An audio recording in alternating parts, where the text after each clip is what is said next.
తెలంగాణ ప్రభుత్వం మరో కొత్త పథకం తీసుకువచ్చేందుకు రెడీ అవుతోంది.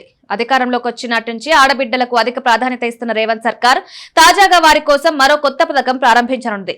టీనేజ్ బాలికల కోసం ఈ పథకం తీసుకురానుంది. రాష్ట్రంలో మహిళలు బాలికల్లో చాలా మంది రక్తహీనత సమస్యతో బాధపడుతున్నారు. ఈ క్రమంలో వారికి మెరుగైన పోషకాహారం అందించేందుకు తెలంగాణ మహిళా శిశు సంక్షేమ శాఖ చర్యలు తీసుకుంటుంది.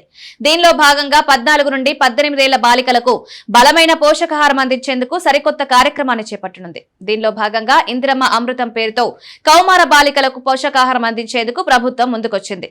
ఆడపిల్లలకు శక్తినిద్దాం, ఆరోగ్య తెలంగాణ నిర్మిద్దామనే నినాదంతో ఈ కార్యక్రమం మొదలుపెట్టేందుకు ప్రభుత్వం రెడీ అయింది. దీని ద్వారా కౌమార బాలికలకు పల్లి చిరుధాన్యాలతో తయారు చేసిన చిక్కీలను ఇవ్వనున్నారు. ఒక్కో బాలికకు రోజుకు ఒకటి చొప్పున నెల మొత్తం సరిపోయేలా 30 చిక్కీలను అందిస్తారు. ఒక్కో దాంట్లో సుమారు 600 క్యాలరీలు, 12 నుండి 20 గ్రాముల ప్రోటీన్లు ఉంటాయి. 2 సార్లు వీటిని పంపిణీ చేస్తారు. 15 చిక్కీల చొప్పున నెలకు 2 సార్లు అంగన్వాడీ కేంద్రాల ద్వారా కౌమార బాలికలకు ఇందిరమ్మ అమృతం కిట్లను అందజేయనున్నారు.